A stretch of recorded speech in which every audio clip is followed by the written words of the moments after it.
So with this first question, it's saying that we have a finite dimensional vector space.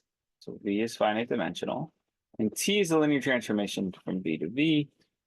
Then T has n distinct eigenvalues. So here, when we think of algebraic and geometric multiplicities, the fact that we can have a repeated eigenvalue makes us think, well, no, probably don't have n distinct eigenvalues.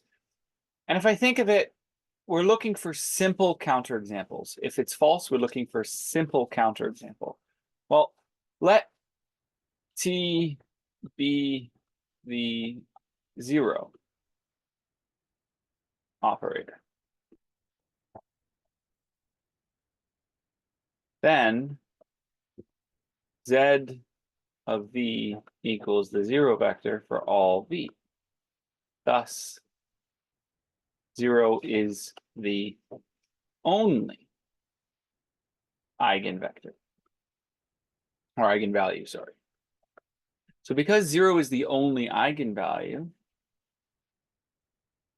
if the dimension of V is greater than 0, then, or greater than 1, I should say, greater than 1, then T does not have n, or if n equals the dimension of V, which is greater than 1, then T does not have n distinct eigenvalues, as it only has one eigenvalue. So this is false.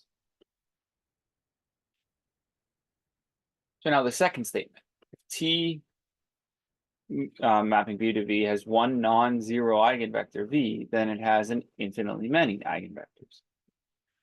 This actually is true. Let V be an eigenvector with eigenvalue lambda. Then T of K V equals KT of V equals K times lambda V, which equals lambda times K of V.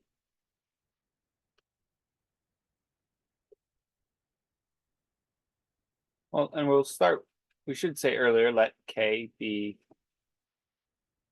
in our field such that K does not equal 0. Well, because this is true, this means that KV is an eigenvector, as there are an infinite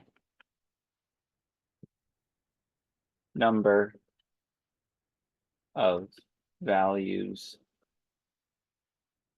for K,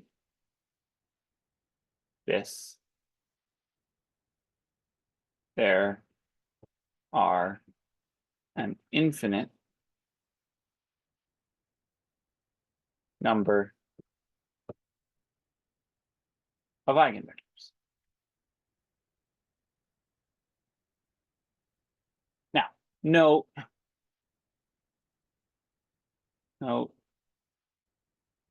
we are not working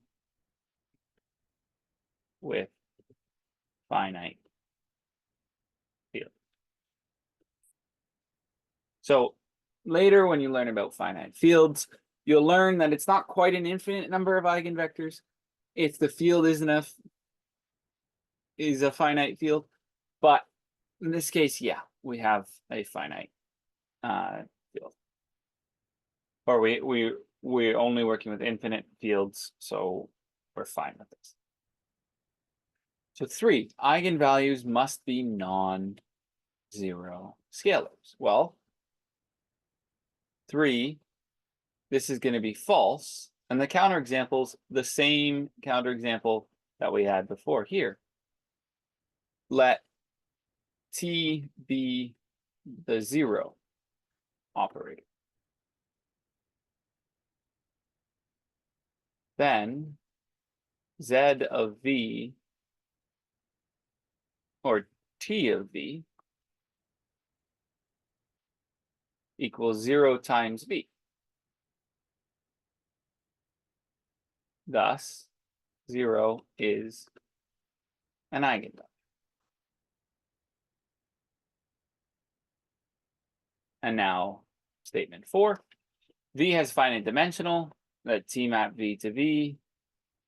And T has fewer than V eigenvalues, then it is not diagonal. Well, let T be the 0 operator. Then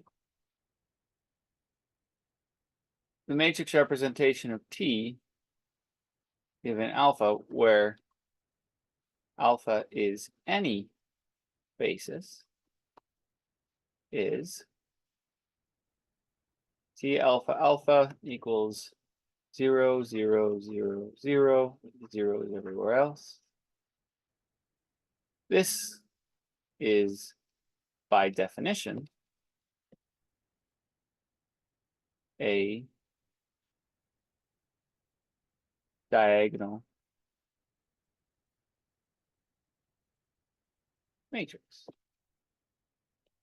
So this is also false. Now, notice here I used the 0 operator for all of these, but you could have also used the identity operator. The identity operator would have been just as useful for this first question.